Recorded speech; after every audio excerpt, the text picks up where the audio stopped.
Maka jika kita ingin menjadi seorang yang dicintai oleh Allah, kalau menjadi khalil tidak mungkin. Karena memang Allah hanya mengambil dua khalil saja, yaitu Nabi Ibrahim dan Nabi Muhammad SAW. Namun kita bisa menjadi orang-orang yang dicintai oleh Allah Subhanahu wa Ta'ala. Kita insya Allah akan melanjutkan tafsir ayat yang ke-127 ya. 127 atau 128 gini 28. baik ya. A'udzu billahi minasy syaithanir rajim. A'udzu billahi minasy syaithanir rajim. Rabbana waj'alna muslimaini laka wa min dhurriyyatina ummatan muslimatan lak. Rabbana waj'alna muslimaini laka wa min dhurriyyatina ummatan muslimatan lak. وأرنا مناسكنا وتب علينا إنك أنت التواب الرحيم. وأرنا مناسكنا وتب علينا إنك أنت التواب الرحيم. ربنا وابعث فيهم رسولا منهم يتلو عليهم آياتك. ربنا وابعث فيهم رسولا منهم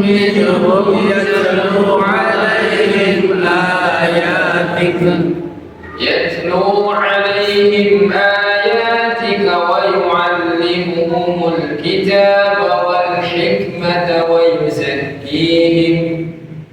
يتلو عليهم آياتك ويعلمهم الكتاب والحكمة ويزكيهم إنك أنت العزيز الحكيم. إنك أنت العزيز الحكيم. ومن يرغب عن ملة إبراهيم إلا من سفه نفسه. ومن يرغب عن ملة إبراهيم إلا من سفه نفسه. ولقد اصطفيناه في الدنيا ولقد اصطفيناه في الدنيا وإنه في الآخرة لمن الصالحين. وإنه في الآخرة لمن الصالحين. إذ قال له ربه أسلم قال أسلمت لرب العالمين. إذ قال له ربه أسلم قال أسلمت لرب العالمين. ووصى بها إبراهيم بنيه ويعقوب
وإسحاق إلها واحدا قالوا نعبد إلهك وإله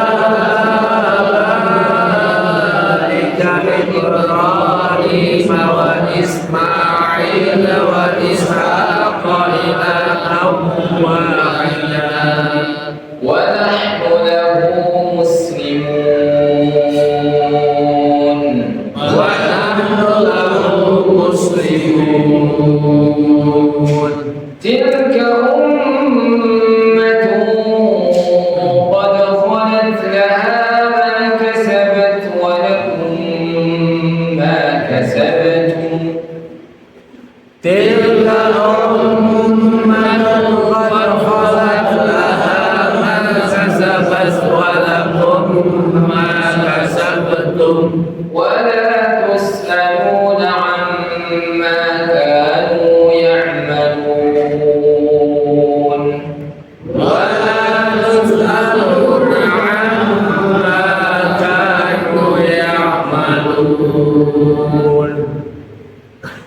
Baik ya. Hadirin yang dimuliakan oleh Allah Subhanahu wa taala. Ayat yang kita tadi baca ya. Ini adalah bagian dari doa Nabi Ibrahim alaihissalam. Kita tahu bahwasanya Nabi Ibrahim menjadi uswah. Kana lakum fi Ibrahim uswatul hasanah. Ada suri tauladan yang baik pada Nabi Ibrahim, sebagaimana disebutkan bahwasanya Rasulullah juga sebagai uswah, sebagai suri tauladan bagi kita semua. Uswah di sini adalah salah satunya di dalam berdoa. Nabi Ibrahim memiliki untaian-untaian doa. Kalau kita perhatikan, kita jarang berdoa dengan doa tersebut. Nabi Ibrahim itu sebagai ayah, Nabi Ibrahim juga sebagai anak, Nabi Ibrahim sebagai pemimpin, seorang nabi, seorang rasul. Nabi Ibrahim juga sebagai seorang suami.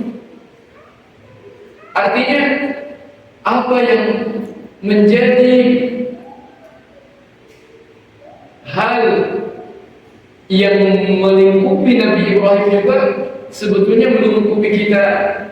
Kita sebagai ayah, kita sebagai anak, kita juga sebagai suami, ya, pemimpin di dalam keluarga. Namun terkadang kita luput dari doa. Oleh karenanya Allah Subhanahu wa taala jadikan Nabi Ibrahim sebagai uswah di antaranya di dalam doa kepada Allah Subhanahu wa taala. Ayat sebelum ini sebetulnya lengkapnya adalah satu ayat sebelum ini, di mana ayat tersebut dimulai dari firman Allah, wa idh yarfa'u Ibrahim al-qawa'ida minal bait, ketika Nabi Ibrahim itu memasang fondasi Ka'bah. Dengan siapa? Dengan Ismail, putranya. Apa yang beliau ucapkan ketika beliau beribadah? Rabbana taqabbal minna. Karena beliau itu sedang memasang fondasi itu dalam rangka beribadah, yang sadar atau tidak bahwasanya sunnah Nabi Ibrahim, ajaran Nabi Ibrahim masih melekat sampai hari ini. Ya, kadang-kadang kalau kita beribadah, kita beribadah hanya habis sampai diri kita. Orang lain itu gak mengambil kebaikan dari ibadah kita. Orang lain itu gak mencontoh ibadah kita. Kita tidak bisa menjadi penyambung kebaikan bagi orang lain dalam hal ibadah. Berbeda dengan Nabi Ibrahim. Ketika beliau meletakkan fondasi pertama Baitullah, berapa juta hari ini yang mengitari Baitullah? Berapa juta yang hari ini beribadah di sana? Tahukah rahasianya? Lihat doa. Rabbana taqabbal minna. Ya Allah, perkenankan ya Allah ini dariku ya Allah. Dari kami, dari aku dan dari anakku. Pernahkah kita berdoa memohon supaya amalan anak kita diterima? Atau kita hanya berdoa, ya Allah terima ibadah ya Allah. Kita nggak doa, anak kita juga butuh untuk diterima oleh Allah. Bisa jadi kita itu lebih ikhlas dari anak kita. Kenapa? Karena kita terkadang saking cintanya kepada anak kita, maka jiwa kita itu betul-betul menginginkan anak kita ini diterima amalannya oleh Allah daripada dia sendiri. Karena tabiatnya seorang ayah itu mencintai anaknya.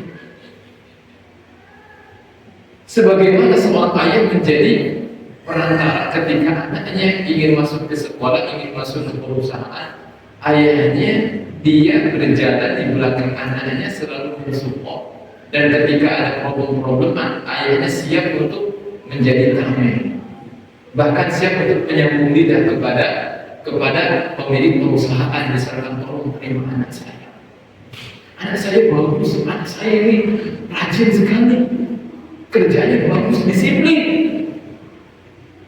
Bisa jadi hal tersebut tidak bisa dilakukan oleh anak kita karena anak kita merasakan bahwasanya dengan superior dia, tapi kita lebih tahu dengan kondisi anak kita. Dan di bawahnya berdoa dia, Rabbana taqabbal minna, bukan Rabbana taqabbal minni. Kalau minni kan dariku seorang saja, kalau minna kan beliau dan anaknya Ismail.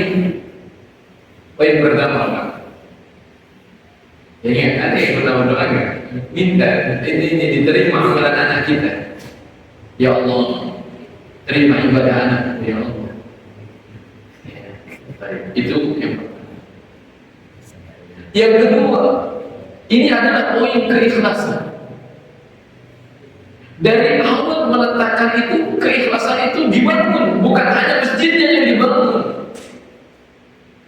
Hari ini masjid itu megah sekali, luas sekali, jemaahnya tidak ada. Kira-kira apa yang salah? Di mana letak kesalahannya, Pak? Di mana letak kesalahannya? Bisa jadi orang yang membangunnya itu tidak ikhlas dia, sehingga keberkahannya kurang. Oh, Ustaz, iya.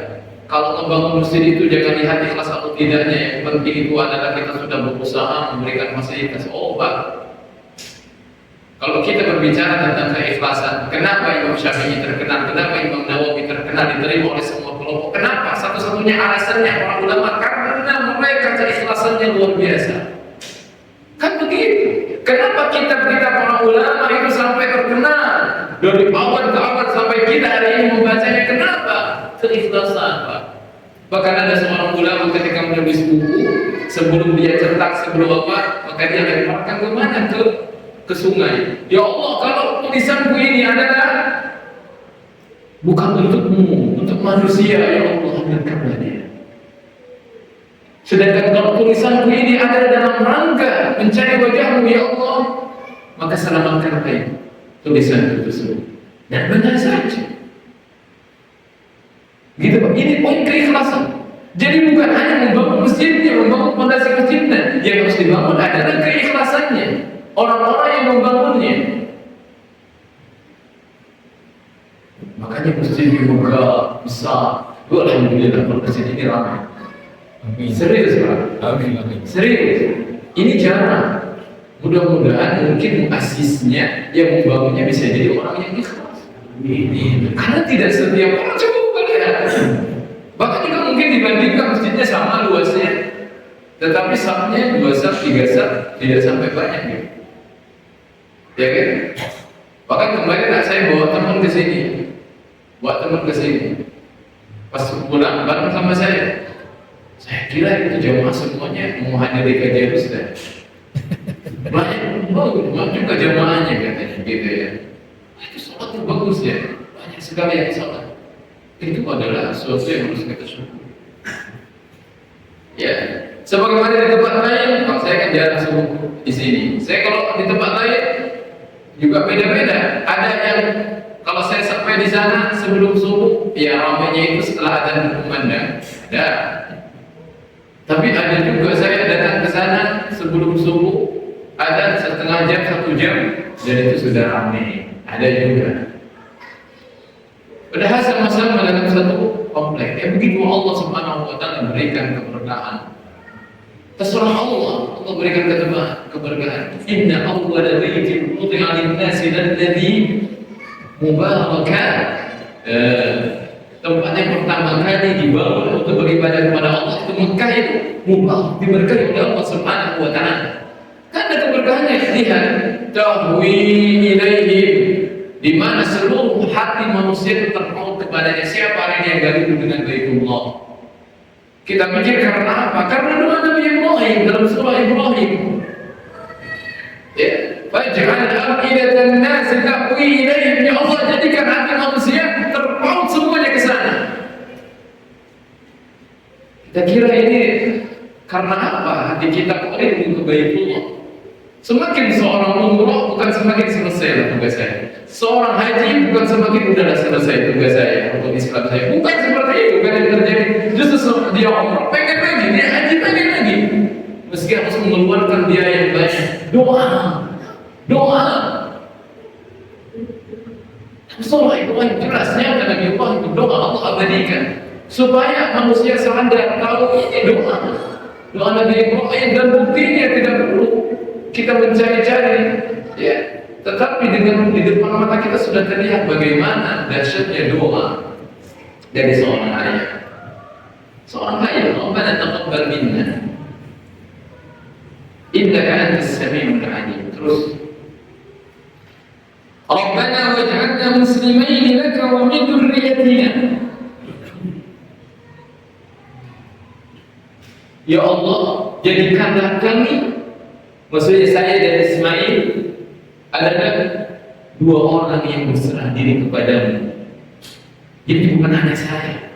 Saya bangun masjid, bangun Ka'bah, anak saya juga ikut. Jadikan kami dua-duanya.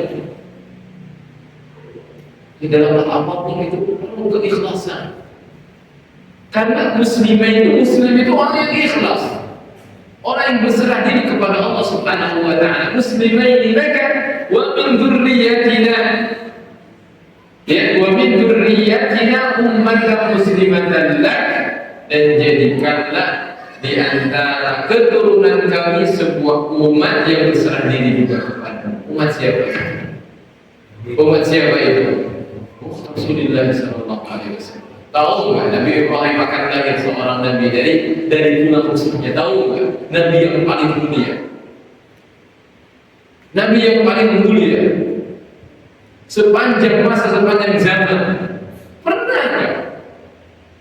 Lihat, apakah Bapak dapatkan doa doa seperti ini dari nabi-nabi yang lain? Ada nggak? Saya sendiri entah belum mendapatkan, ya belum mendapatkan. Kita ada kisah Nabi Yusuf, Nabi Musa, banyak sekali, ya kan, dalam setiap surah banyak. Tetapi berkaitan dengan doa penghambaan, ini peringkatnya diri oleh Nabi Ibrahim. Lihat, dan seorang yang paling mulia sepanjang masa itu lahir daripada tulang, dari tulang rusuknya, ya. Artinya keluar dari apa namanya, dari beliau, keturunan beliau. Baik. Wa min dzurriyyatina ummatan muslimatan lak. Aywatan min dzurriyyatina man yuslim wajhahu laka wa yaqta' li 'azamatik wa arina manasikana. Ini harus dicatat Pak. Nabi Ibrahim itu seorang nabi, seorang kekasih Allah. Tetapi kalau soal ibadah, beliau nggak masalah. Karena ibadah itu bukan asal-asalan. Wa arina manasikana, ajarkan kami bagaimana tata cara beribadah kepadamu. Manasik, manasik haji. Apa arti manasik haji? Rangkaian ibadah haji. Manasik di sini ibadah secara umum, manasik. Jadi ibadah itu seorang nabi pun juga, seorang nabi meminta untuk diajarkan kepada Allah. Tidak lantas, pokoknya udah jadi kekasih Allah ya. Apa yang saya anggap itu baik, saya mau beribadah dengannya, udah enggak. Karena Nabi Ibrahim tahu siapa dirinya dan siapa Allah. Allah itu adalah zat yang maha kaya, tidak butuh dengan hamba. Kalaupun Allah meminta sesuatu harus sesuai dengan keinginannya. Karena memang dasarnya Allah tidak butuh dengan kita. Kecuali kalau kita kan banyak butuh dengan orang lain, dikasih beras kita terima, kasih pisang kita terima, kasih apapun kita terima karena kita butuh. Allah itu tidak butuh. Ketika kita ingin menghambakan diri kepada Allah, maka harus sesuai dengan apa yang Allah minta. Begitu. Ya. Dan ini memang prosedur. Bahkan di dunia kerja pun begitu. Yang namanya atasan, karena mereka berada di atas, maka kita itu meminta kita untuk bekerja sesuai dengan SOP yang mereka berlakukan, bukan asal-asalan. Ya, adapun kita tinggal ikut aja. Diperintah ayah, ada perintah dede, perintah saya. Ya, ini pentingnya selain ikhlas, pentingnya sesuai dengan format, sesuai dengan sunnah, sesuai dengan ajaran Nabi Sallallahu Alaihi Wasallam. Makanya kenapa kita itu beribadah harus dengan doa, ikhlas tadi, taqabbal minna itu. Yang kedua, wa arina manasikana. Ya Allah, ajari aku ya Allah bagaimana beribadah kepadamu ya Allah, terutama di dalam haji, termasuk di dalam haji. Ya, ayat ini masya Allah kita bahas. Ya, nanti akan lebih berkaitan dengan haji nanti, ya. Dan sekarang sedang musim haji. Bahkan hadirin yang Allah Subhanahu Wa Taala, tidak hanya Nabi Ibrahim yang meminta untuk diajari, bahkan Allah setelah itu memerintahkan Rasulullah, wa summa awhayna ilaika an ittabi' millata Ibrahim hanifa. Rasulullah diperintahkan untuk mengikuti jejak Nabi Ibrahim, bukan udahlah Muhammad terserah kamu. Kamu juga kan seorang Nabi SAW, terserah kamu dan mau ngapain aja, enggak. Tetapi diperintahkan untuk mengikuti jejak Nabi Ibrahim dalam hal ibadah. Kenapa? Karena itulah yang akan mendatangkan keridhaan Allah Subhanahu wa Ta'ala. Innaka antat tawwabur rahim wa tub 'alaina innaka antat tawwabur rahim. Ini pesan yang sangat halus, di mana kita harus sadar setiap kita beribadah kepada Allah, di sanalah kita melakukan kekurangan. Di mana ketika kita sudah salat, maka kita diperintahkan langsung untuk mengucapkan astagfirullah, astagfirullah, astagfirullah. Kenapa? Ya. Selalu penghujung ibadah itu langsung disambut dengan kata istighfar, permohonan ampun. Kenapa demikian? Karena bagaimanapun kita berusaha untuk maksimal, maka pasti ada kekurangan dalam ibadah kita. Sehingga istighfarlah yang akan menyempurnakan kekurangan dalam ibadah kita.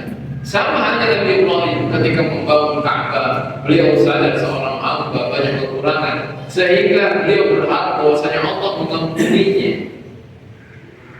Innaka antat tawwabur rahim, sesungguhnya engkau itu adalah zat yang maha besar ampunannya, luas rahmatnya. Kemudian beliau berdoa lagi, Rabbana wab'ats bihim rasula. Ya Allah, utus di antara mereka ya Allah seorang rasul di dalam umat yang berserah diri, seorang rasul dari diri mereka sendiri.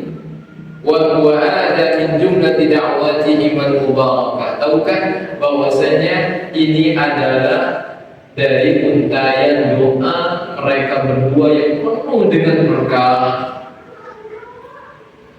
Kenapa demikian? Wa qad istajaba Allah du'a bi bi'sati as-sirajil munir Muhammad. Sungguh Allah telah memperkenankan dan mengijabah doa mereka berdua dengan mengutus sang Nabi Agung, baginda Nabi kita Muhammad sallallahu alaihi wasallam.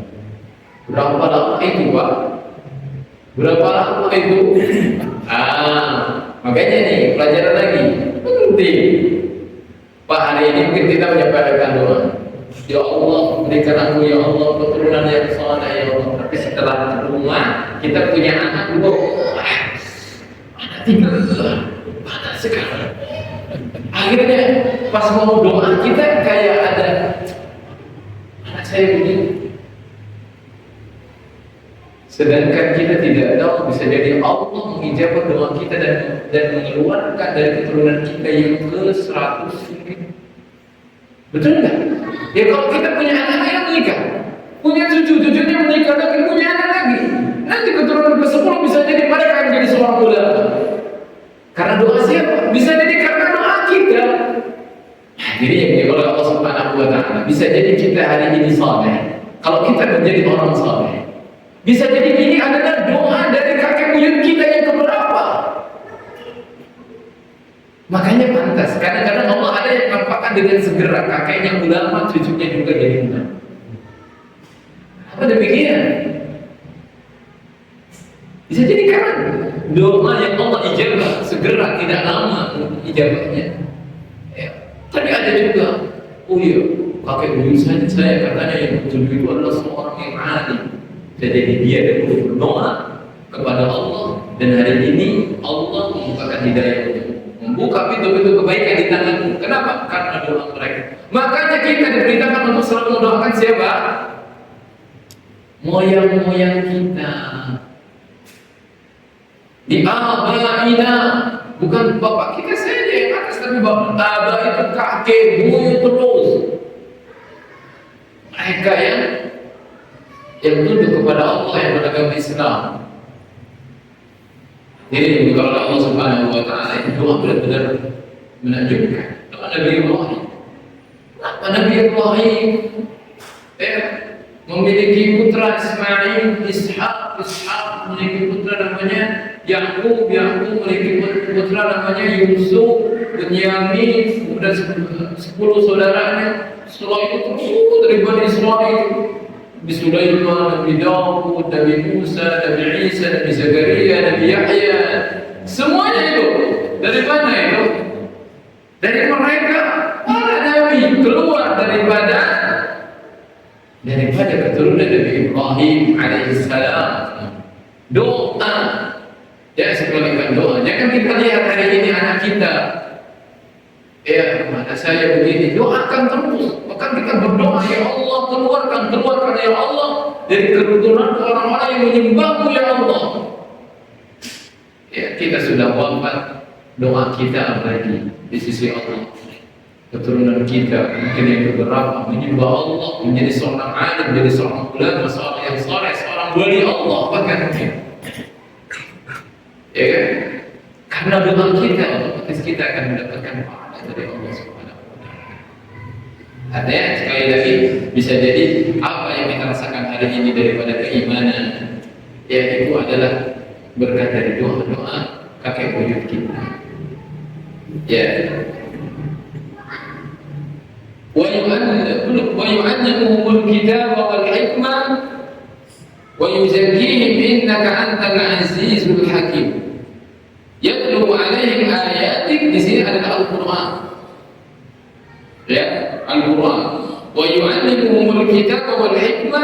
Al-Kitab masih Al-Quran, wal hikmah as-sunnah, hadis maksudnya. Karena yang menjadi sumber agama kita itu tidak hanya Al-Quran, tapi Sunnah. Allah berfirman, "Wa ma yantiqu 'anil hawa in huwa illa wahyun yuha." Muhammad tidak pernah berbicara atas dasar hawa nafsu, melainkan adalah wahyu yang diwahyukan kepadanya. Makanya hadis itu adalah wahyu. Namun hadis yang sahih tentunya, bukan hadis yang palsu, bukan hadis yang lemah, yang tidak bisa diamalkan. Misalkan lemah sampai derajat dia tidak bisa diamalkan.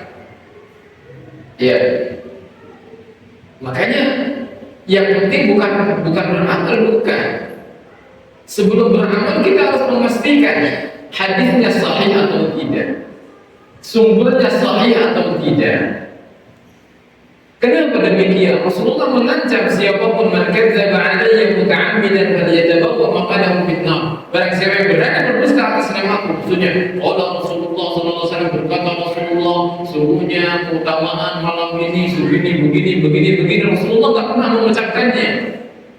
Siapkanlah tempat duduknya di neraka. Ya, waliyadzubillah. Ancaman bagi para pelaku penyebar hoax dalam hadis. Pelaku hoax saja sekarang kan bisa dipidana. Bagaimana hoax dalam hadis, Pak? Hoax, bohong, hadis bohong. Dan ini banyak. Dan kadang-kadang memang motivasi orang menyebar hadis. Kenapa banyak terdapat hadis-hadis palsu hadirin? Ya, kalau paling mungkin sekarang berpikir ada sejenak. Kenapa sih kalau ada hadis-hadis palsu? Kan itu hadis-hadis palsu biasanya memotivasi seorang untuk beramal, kan itu baik. Ya memang begitu kata para ulama. Jadi salah satu orang itu membuat hadis palsu adalah ketika misalkan dia melihat masyarakat dia pada saat itu malas beribadah, maka dia mengarang-arang hadis. Barang siapa yang sholat di malam ini maka akan mendapatkan 1000 amal. Kan orang jadi tertarik kalau begitu, iya enggak? Tertarik begitu. Memang hari ini terbukti orang-orang itu tertarik dengan amalan-amalan begitu, meskipun itu adalah tidak ada sumbernya, tidak ada, itu tidak sah hadisnya. Tapi kadang-kadang orang malas padahal itu sudah sahih. Contoh Lailatul Qadar. Semua umat sepakat bagaimana keutamaan Lailatul Qadar. Kan jarang, Pak. Yang 10 hari dia memanfaatkan 10 hari terakhir di bulan Ramadan untuk beribadah. Jarang. Kenapa? Karena syaitan itu kalau dalam hal-hal kebenaran dia berusaha untuk menghalangi. Tapi kalau dalam perkara-perkara itu sumbernya hadis palsu, ya dia bakal mendukung. Ayo, kenapa? Karena tahu meskipun dia melakukannya sebanyak apapun gak bakal diterima oleh Allah. Kata Rasulullah, bagaimana man amila amalan laisa alaihi amruna fa huwa radd. Barang siapa yang melakukan suatu ibadah, dianggap ibadah, namun tidak ada perintahnya dari kamu, tertolak amalan. Jelas hadisnya. Imam Nawawi di dalam Al-Arba'in An-Nawawiyah, bahkan di awal-awal beliau membawakan 2 hadis tentang hal itu. Hadis Aisyah, yaitu satu man amila amalan laisa alaihi amruna, yang kedua man ahdatsa fi amrina, yaitu ancaman bagi orang yang membuatnya amalan tersebut dan bagi orang yang mengikutinya. Man ahdatsa orang yang membuatnya, man amila orang yang beramal mengikutinya. Bahaya. Makanya kita harus beramal sesuai dengan tuntunan Nabi Sallallahu Alaihi Wasallam. Ini sunnah ini. Dalam para ulama al-tafsir, wa yu'allimuhum kitab wal hikmah, itu adalah sunnah. Wa yuzakkihim innaka antal azizul hakim, dan juga mensucikan mereka, yaitu mensucikan dari kesyirikan. Kenapa mensucikan dari kesyirikan? Amalan sebanyak apapun kalau dibarengi dengan kesyirikan terhapus, tidak ada gunanya. Orang mau sholat malam 100 rakaat, kemudian siangnya dia meminta kepada batu, pada pohon, takut kepada pohon, kepada batu, atau dia berlindung kepada cincin, berlindung kepada apa itu adalah kesyirikan, terhapus amalannya. Tidak bisa. Ya. Dia harus mengikhlaskan diri kepada Allah. Dalam hal ibadah itu tidak hanya perbuatan badan, tapi hati juga, tapi lisan juga. Dia takut hanya kepada Allah, berharap hanya kepada Allah, mencintai hanya kepada Allah. Dia berlindung hanya kepada Allah. Tidak boleh berlindung kepada dosa jin, tidak boleh takut kepada nyerong itu, tidak boleh.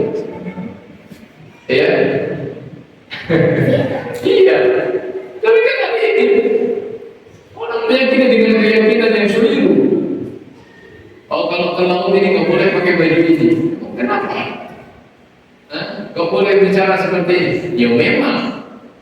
Kalau kita berbuat, ya memang dimanapun juga jangan sembrono.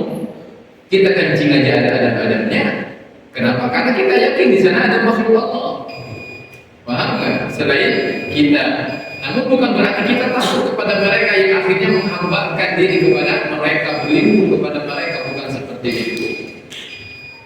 Ya. Sudah. Oh ya. Sebentar lagi dan sedikit. Lanjut. Ya. Wa man yarghabu an millati Ibrahim illa man sabiha nafsah. Barang siapa yang dia membenci, yarghabu an itu membenci agamanya Ibrahim, kecuali dia adalah orang yang memperbodoh dirinya sendiri. Siapa kira-kira, ada nggak yang membenci agamanya Nabi Ibrahim? Ada nggak? Siapa? Waris. Waris. Waris. Kenapa? Kenapa saya bertanya begitu? Nabi Ibrahim yang menjadi panutan seluruh manusia. Yahudi, nenek moyang Ibrahim. Nasrani, nenek moyang saya. Kaum musyrikin, nenek moyang saya.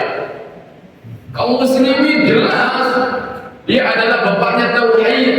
Allah membantahnya dalam Al-Quran, membantah Yahudi, Nasrani dan kaum musyrikin. Maka Ibrahim Yahudi, Ibrahim bukan Yahudi, wala Nasrani, bukan juga Nasrani. Walakin kana hanifan muslimah, tapi dia seorang hanif yang muslim, seorang muslim. Wa kana minal musyrikin, bukan juga termasuk orang-orang musyrik. Rasulullah kan dibenci oleh Yahudi, dibenci oleh Nasrani. Nabi Ibrahim, semua agama berhala, yang kami uswah. Makanya kalau kita ingin menjadi orang yang disukai, dicintai, ikuti jalan Ibrahim. Ikuti jalan Ibrahim. Ya. Walaqad istafainahu fid dunya, sungguh kami telah memilihnya di dunia, wa innahu fil akhirati laminas salihin, dan sesungguhnya dia, yaitu Ibrahim, di akhirat termasuk orang-orang yang salih. Orang-orang yang salih. Ya, menyebut itu. Kayaknya agak ini. Ada dulu saja ya. Allah Subhanahu wa ta'ala ayat yang tadi di mana Allah Subhanahu wa ta'ala berfirman, sungguh kami telah memilihnya di dunia. Maksudnya kami telah memilih Ibrahim dari sekian makhluk yang ada. Allah memilihnya dengan kerasulan, dengan kenabian, dan dengan imamah, kepemimpinan. Iya, pantas dikatakan bapak tauhid. Ya, karena beliau ini betul-betul sangat merealisasikan tauhid di dalam dirinya, di dalam keluarganya. Ya, kita tahu bagaimana kisah beliau ya, dengan ayahnya, dengan kaumnya. Sungguh luar biasa. Sulit hari ini dicontoh. Hari ini kalau ada seorang anak, ya, anaknya muslim, ayahnya kafir, ada biasanya berlaku terus. Jarang anak cowok bahasanya itu lembut, kayak Nabi Ibrahim, ya abadi ayahku. Dalam surah Maryam, berapa kali ya abadi, wahai ayahandaku, kenapa engkau menyembah yang tak pernah mendengar, tak pernah melihat, tak pernah memberikan apa-apa kepadamu? Wahai ayahandaku, telah datang kepadaku ilmu, ikutilah aku. Ayahandaku, janganlah kau sembah syaitan. Syaitan itu musuh. Dia itu telah bermaksiat kepada Allah. Ayahandaku, inni akhafu an yamassaka 'adzabun min ar-rahman. Aku takut kau ditimpa dengan azab. Sampai seperti itu. Anak cowok itu berbicara seperti itu Nabi Ibrahim muda. Bapak tahu kan? Ayah yang namanya ayah kecil, baru kemarin sore, ya Ibrahim, lanjutkan ila arjumanah. Kalau kamu gak diam, aku rajam kamu, aku bunuh kamu. Wajib di Maria, pergi saja sama kamu. Pergi besok lagi. Apa Nabi Ibrahim? Kan gak melawan. Langsung. Seseorang Nabi ini kan gak begitu, tapi qala salamun alaik, keselamatan, semoga menyertaimu ayah anda. Begitu. Bahkan Nabi Ibrahim sampai mengatakan, akan mendoakan mendoakan dia, mendoakan ayahnya. Wa a'tazilukum wa ma tad'una min dunillahi wa ad'u rabbi 'asa an la akuna bi du'a'i rabbi syaqiyya. Allah. Oke, saya akan meninggalkan kamu dan apa yang kamu sembah. Takut menjadikan hati bapaknya gak enak, padahal memang dia musyrik bapaknya. Azab namanya. Azab bapaknya. Itu Nabi Ibrahim sampai bapaknya meninggal di atas kesyirikan, Nabi Ibrahim masih berdoa. Namun oleh Allah dilarang pada akhirnya. Tapi doa itu diabadikan dalam Al-Quran. Tahu? Memang nggak boleh, sebetulnya sudah dilarang, tidak boleh mendoakan bapaknya dari waktu sampai sekarang kita pun juga tidak boleh kalau ada seorang ibu bapaknya kamu tidak boleh doakan. Tetapi doanya masih diabadikan doa Nabi Ibrahim. Ada pelajarannya di sana. Ya, itu seorang anak. Ya, masya Allah. Ada rahasia Nabi di sini tentang Nabi Ibrahim. Setelah Allah mengatakan bahwasanya Nabi Ibrahim itu wa innahu fil akhirati laminas shalihin, akan mendapatkan derajat yang tinggi di akhirat di surga. Idz qala lahu rabbuhu aslim. Semua pencapaian Nabi Ibrahim yang beliau dapatkan, yaitu di antaranya ar-risalah, menjadi rasul an-nubuwah, menjadi nabi wal imam, menjadi pemimpin umat. Jawabannya ada dalam ayat ini. Idz qala lahu rabbuhu aslim, yaitu manakala Rabbnya Allah mengatakan kepada Nabi Ibrahim, "Hai Nabi Ibrahim, berserah dirilah engkau, aslim." Nabi Ibrahim tidak menunggu lama, bahkan di sini Allah Ta'ala tidak dijeda dengan kata apapun. Tidak ada waw di sini, misalkan perhatikan Pak, ayat setelah ini.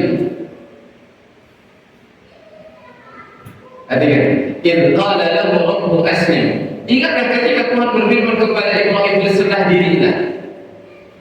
Qala aslamtu. Sebelumnya tidak ada kata wa qala, fa qala, tidak ada huruf. Karena huruf itu sebagai jeda juga. Ini adalah menunjukkan cepatnya Nabi Ibrahim di dalam menjawab perintah Allah. Tidak mikir-mikir. Kalau kita mimpi, dalam mimpi itu sangat jelas. Terulang orang seminggu bermimpi menyembelih anak, kira-kira akan sembelih anak kita? Hah? Dan perintah yang jelas. Ini kenapa? Sudah kita penuhi ya Allah, kok terulang itu terus setiap malam? Ya mungkin yang ke-6 berubah. Mungkin yang ke-7 terus saja. Nabi Ibrahim itu syariat kurban menyembelih itu bukan Jibril datang kemudian berbicara dengan Nabi Ibrahim, bukan. Datangnya wahyu Allah itu dengan level wahyu yang paling lemah. Level wahyu yang paling lemah apa? Mimpi. Kalau yang itu Pak bertingkat-tingkat, ada Jibril langsung datang langsung dengan apa namanya wujud aslinya, dahsyat sekali. Yang paling dahsyat kepada Rasulullah kalau sudah datang suara gemerincing, lonceng rantai yang ditarik di rantai yang licin mengeluarkan suara yang mengerikan, membuat beliau langsung pingsan berat. Itu yang paling berat bagi beliau. Mimpi itu termasuk level-level yang wahyu yang lemah, wahyu juga, tapi levelnya tidak sama. Tetapi Nabi Ibrahim percaya, ya enggak, ini cuma mimpi, ya. Beliau bertanya kepada Ismail bukan dalam rangka meyakinkan dirinya, beliau yakin. Bertanya kepada Nabi Ismail, ya inni ara fil manami anni adba'u, wahai anakku, aku melihat dalam mimpi bahwasanya aku menyembelihmu. Banzur ma'adha tara. Bukan ayo kita buktikan dulu ini benar apa enggak, tapi iya coba kamu putuskan kamu. Dia sudah yakin Nabi Ibrahim, tinggal menunggu keputusan anaknya karena enggak mau Nabi Ibrahim melakukannya dengan terpaksa. Karena menginginkan beliau dan anaknya ini betul-betul klop. Qala aslamtu li rabbil alamin. Ini jawabannya. Maka kalau kita urusannya ingin dimudahkan, ingin dicintai oleh Allah, jawabannya adalah pada secepat manakah kita menjawab seruan Allah Subhanahu wa Ta'ala. qala aslamtu li rabbil alamin, tanpa ada jeda sedikit pun, langsung. Ini adalah salah satu rahasia daripada kemuliaan Nabi Ibrahim alaihissalam. Adapun ayat setelahnya yang kita tadi baca, insyaallah akan kita jelaskan, yaitu tentang wasiat, termasuk wasiat Ibrahim, wasiat anaknya atau cucunya ya, di sini Yakub yang disebutkan karena Yakub adalah cucunya, karena anaknya Ishak. Ishaklah yang menjadi anak Nabi Ibrahim. Ya, inilah salah satu faidah-faidah yang kita bisa ambil daripada kisah sang kekasih Allah yaitu Nabi Ibrahim alaihissalam. Mudah-mudahan kita mendapatkan curahan keberkahan daripada ayat-ayat yang kita pelajari malam ini. Amin ya rabbal alamin. Wassallallahu ala nabiyyina Muhammad wa ala alihi wasallam. Subhanakallahumma rabbana wa bihamdika asyhadu an la ilaha illa anta astaghfiruka wa atubu ilaik. Assalamualaikum warahmatullahi wabarakatuh.